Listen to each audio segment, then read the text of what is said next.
All right, great. We are starting this conversation with Lindsay, Mattock and Aiden Bettine about their projects as archivists and some of their thoughts both on their work and what's going on in the archival world right now. So we were just talking a little bit about a project that you were working on last summer in California, doing some research, and some resonance that is coming through for you right now. Mm-hmm. So I guess that project began with an idea that we would start to look at the development of different community archives in the Midwest. I think a lot of the research has focused on the coasts in the eastern United States, predominantly in New York. There's a group of folks at UCLA have been doing research on the West Coast. So community archives as a whole have a tendency to come across kind of as this phenomenon of large metropolitan areas where large groups of people can come together.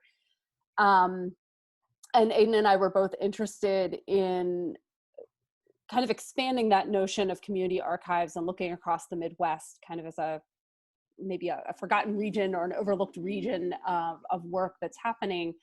And started doing some research at the Gerber Hart Archives in Chicago, which is an LGBTQ archives that formed early 80s. 1981, yeah. The foundation point's a little strange because it has kind of a longer tale of a history that led to the incorporation of the archives. And in doing that work, we began to uncover this history of a broader network of LGBTQ community archives that were forming kind of not only across the United States, but across the globe. And they were all sharing best practices and really pushing back against some of the practices that have been formed in the archival community that was doing harm or underrepresenting those communities within traditional sorts of archival spaces. And I think that was a big surprise to us and shifted the course of our research and our collaborative work from originally a goal of Midwestern archives to explicitly queer community archives, particularly in North America for our current kind of scope and capacity to do research. But I think when you read scholarship on community archives, it's always like a singular case study, and it's rarely extensively historical. And so I think what surprised us so much in doing kind of our first research trip or two to Gerber Hart is how ingrained and enmeshed these community archives were with one another. And everybody was talking to each other. Everybody was writing to each other. There's just like an abundance of correspondence between particularly lesbian and gay people in the 70s and 80s trying to figure out how do we preserve our history and make it accessible. So given that this is pre-internet, how are they conversing? How are they finding each other?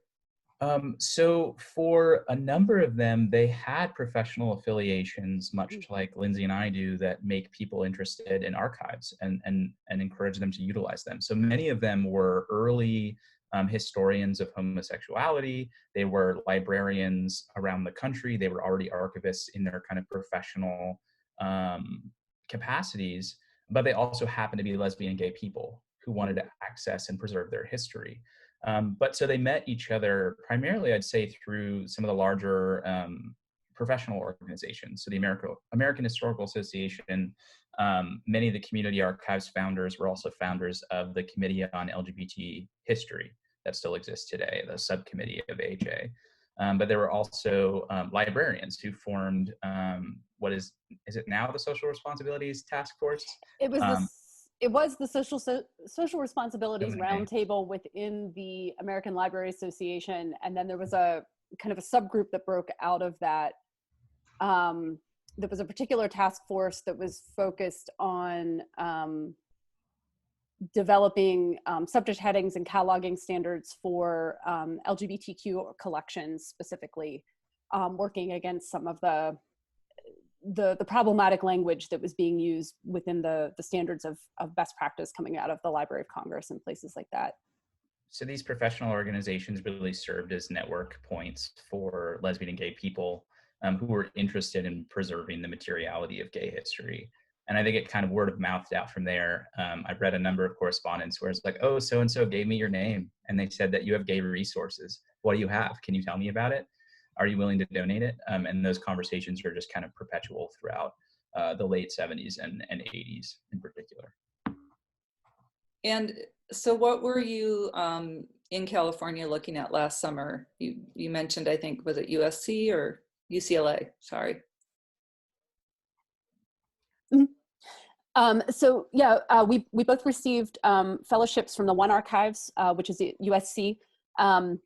They began as a, much like a number, like the Gerber Hart, started as an oral history project in the late 70s. Here's where I need the historian. No, that's the Glbt Historical Society. That's Glbt Historical Society. Okay, yeah, sorry. The One Archives was the product or project and kind of brainchild of Jim Kepner in LA. And I don't know that they've ever had an oral history project. They weren't, okay. But yeah, they're an older kind of merge and breakup with this national One magazine that was run out of LA, and One Inc. that was like one of the main gay men's and magazines from the 50s forward. And so they kind of have this really long history, but they moved from a community archive into this university space, or more of a participatory archive today. But then we also went to the Glbt Historical Society, which was founded as an oral history project initially in San Francisco. This is where I rely, I think the strength of the project is that we come together as an archival scholar and a public historian. So Aiden brings the strength of all of his historical methodologies, and I have been leaning in on the best practices and the development of archival praxis within the sites. Yeah, so we both received fellowships from One to come out and do some research. They had framed themselves as the national, or were they claiming international at one point too? They did, but the National Lesbian Archives is still part of their name today. Yes. So looking at their records as kind of a larger collecting body than Gerber Hart, and digging into the history of some of the larger meetings that happened between the different archivists and librarians that were coming together to build these collections.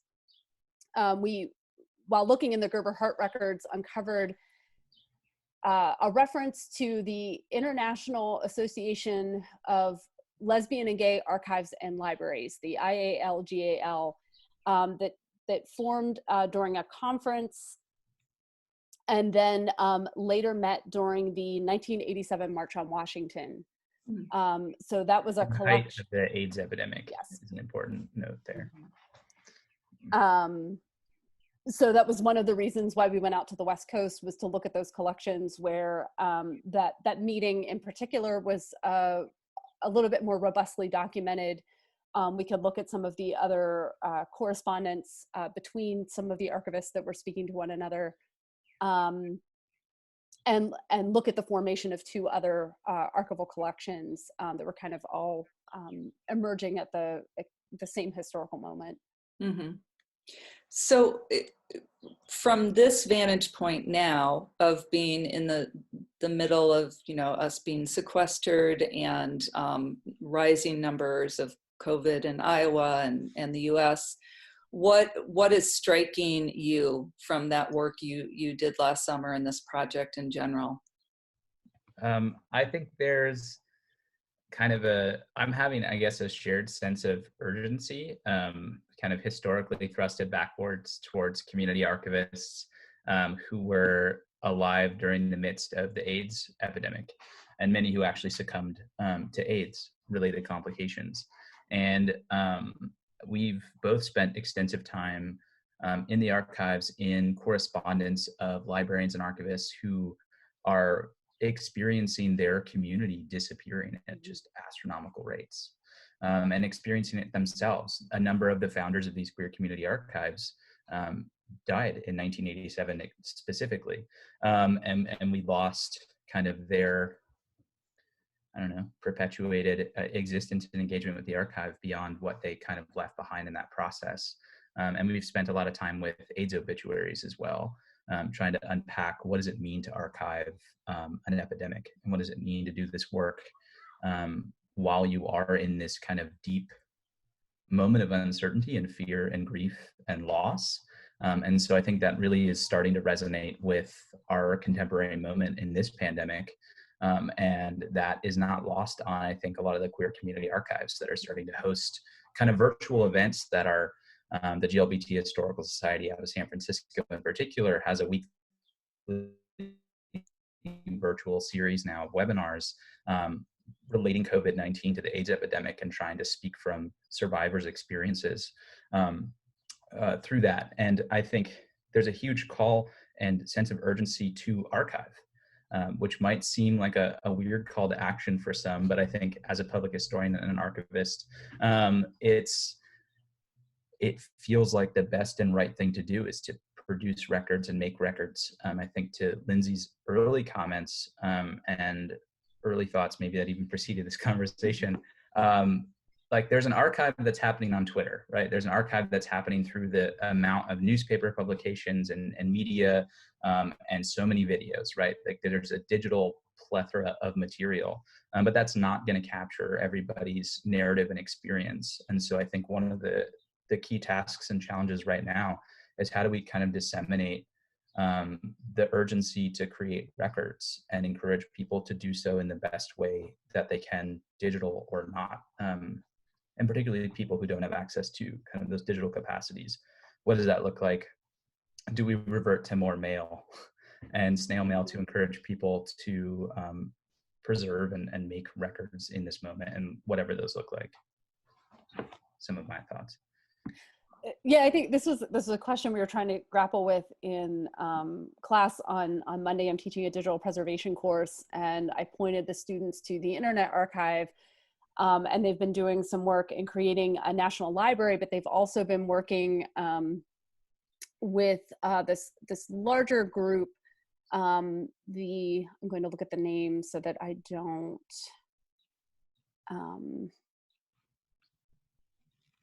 misspeak. The International Internet Preservation Consortium, which is a large consortium of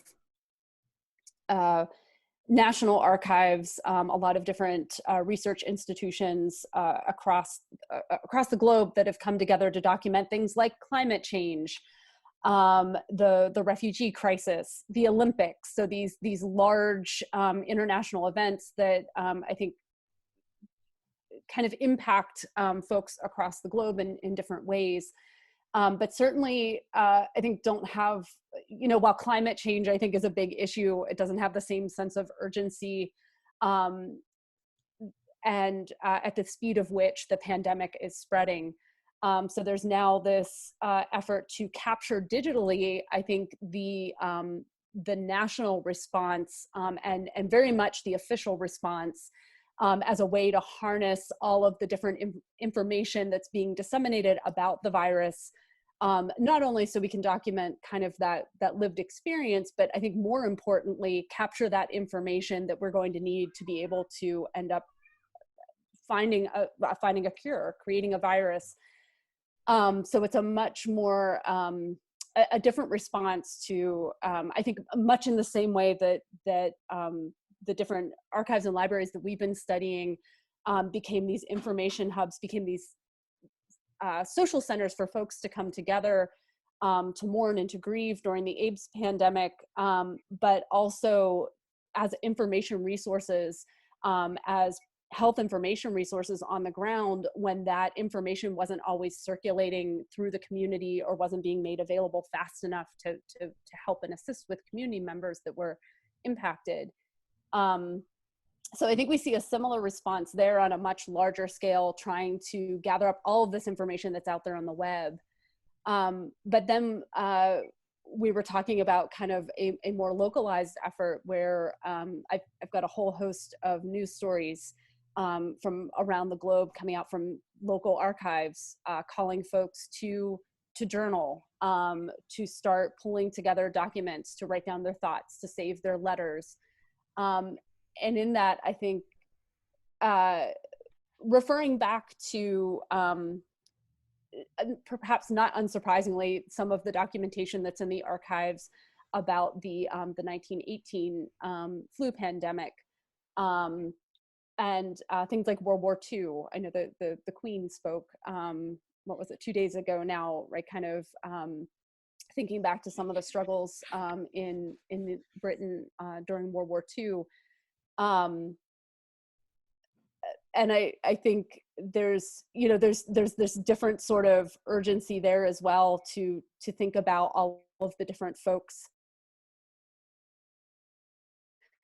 across the strata of our societies that are being impacted at different scales, that are having much different experiences. And if we can document that now and be very purposeful about the way that we do that, that ensures that these materials are going to be there for researchers in the future. So something that was alluded to earlier was a phrase that came from you, Aiden, the archival impulse. Can you just talk a little bit, both what you mean by that, and then also for those of us who maybe are having an archival impulse and feeling like I should be archiving this, but I'm not really sure what to do. Yeah. Yeah. So a little bit about the term. The way that we utilize archival impulse is kind of our brainchild, I feel like, even though that terminology has been used in art history and other things over the years. But the idea is that the impulse is the spark, or the I don't know, the kind of beginning historical factor that pushes people to found an archive. And that's one of the things that I'm very historically interested in as a researcher, with all of these queer community archives and my dissertation work, of like, what pushes people to build an archive, what historical factors, what's happening in their community, and what makes people feel like they have enough affinity in a place, because community archives are so local. Like, why here and why now? And answering that question for each archive is kind of the identification of their archival impulse. It's kind of the I think the discourse within the literature that is, and the research has evolved around community archives, kind of assumes that these archives are always formed in opposition to mainstream archives. And I think the flip with the impulse is situating the formation of that archives within a particular historical moment and understanding the broader context.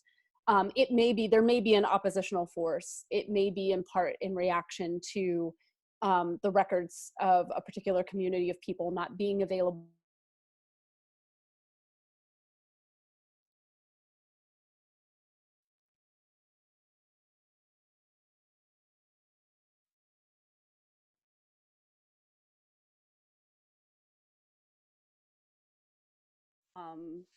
the origins of community archives, to really dig a little bit deeper into that moment.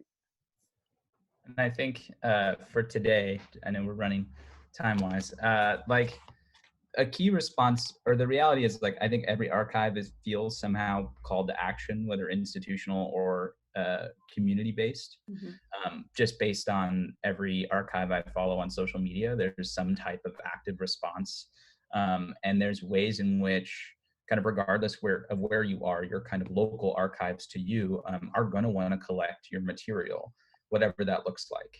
And so I think for folks out there who are feeling that push of like, how do we document, how do we save this, refer to your local archive. If that's the university archive, see what they're doing. If that's an archive at your public library, what are they doing? What are they making calls for? What type of thing are they looking for? And if they aren't actively doing that, ask. I think my response has been to start founding a queer community archive for Iowa, because there's just no space that does this type of work. And I think the historical moment, or the cultural moment for us that will become the archival impulse moment, is both COVID-19 and the fact that I think queer and trans folks are going to be disproportionately at risk due to a variety of factors, whether that be race or class, but also the risk of going to seek healthcare as a queer and trans person, or queer or trans person. Like, what does that mean to interact with health professionals that aren't your primary care physician, if you even have one? And is that going to prohibit people from going to the doctor when they do get COVID-19? And what type of risk is that going to cause? And I think meshed with the kind of legislative attempts here in Iowa as of late to kind of put up anti-trans and anti-LGBTQ bills, there's a threat in our state that's kind of multi-directional towards queer and trans life. And like now is the moment to combat erasure and combat the silencing of queer and trans folks by founding an archive. And so Aiden, was that was a project that you already had underway? Is that so? Is that right or not? Not really. So I was already running the Trans Oral History Project of Iowa, which will get enfolded into this archival project. Okay. This has been something that has been talked about between myself and some other queer and trans folks in Iowa for probably the last year. But now is like the moment. We're going to publish a mission statement manifesto shortly and kind of start a mail campaign to get people involved and get people to donate, because now it feels like nothing but the right time to do this work. And that's the kind of call to action that, you know, I and some of my collaborators can provide as public historians and archivists and queer community members. So this project is the LGBTQ Iowa Archives and Library. Okay, got it. Thank you. Lindsay, any closing thoughts on what is sort of percolating out in the archive world, internets, in terms of this moment that you think would be interesting to people? Yeah, I think just, I think we're going to see the most of is kind of these calls to think about how you're going to document your lived experience. And I think that that's going to take different forms. I keep thinking of the Labor Center, the ILHOT project here, run by John McCurley to collect the oral histories of different folks throughout Iowa historically, and how important things like oral history are going to be at this moment to try and capture the thoughts and the experiences of those who may not have envisioned themselves on the front line, but are now the folks bagging our groceries and fulfilling our online orders that are going to be, I think, disproportionately affected in multiple different ways. And then thinking about the long tail of this as well. I think there's a very immediate moment, which I think kind of is driving a lot of folks to think about how they might document what is happening. But as this continues, I think maybe that's the enthusiasm for that might wane a bit. But this is something that is going to have lasting impact for years. And the documentation we create now is what's going to be there, 50, 100 years from now, when researchers want to look back and be able to understand what it meant to live through this time, or thinking back to the research that we did this summer, what it means to look back to those responses during another pandemic, during the AIDS pandemic, and what we can learn from that and extend to this moment now. There have been some really interesting tools that are coming out that are being built by folks who lost loved ones and friends during the AIDS pandemic, that are now using those lessons to help do outreach work with the communities now, and ensure that folks can get their hands on the resources that they need, and to be able to disseminate information that is going to help folks get through this and stay healthy. Mm-hmm. Great, thank you. Aiden, any closing thought, if you will? I guess the other thing I want to say just about kind of making records and capturing this moment is that it doesn't have to be donated immediately. And that this can be a form of kind of mental health praxis and self-care, to journal or keep a diary or a video log or something about the experience. I think the way everybody's talking about it, it's like, oh, donate it to this archive now, like make it and give it away. And I think for everybody to know that you don't have to, this can be kind of a private archive and a personal thing to do that may be donated later at a different stage in your life and become a valuable record for research at another time. I think that's kind of the long game. And right now it's just about kind of surviving and existing through this moment and taking care of yourself. And if kind of record making is one outlet, then it's highly encouraged, but it doesn't have to be donated immediately. Mhm. That's really helpful. Yeah. Yeah. And I think tying it into something you do, you know, every day, some kind of other practice you have going on, or that it can become kind of both a habit and a meditation in a way. Right. Yeah. And then it's also something that could sustain well past the pandemic, right? When we see through all of this that there's, you know, your records are valuable kind of regardless of who you are or how important you feel you might be to history. Your records are valuable.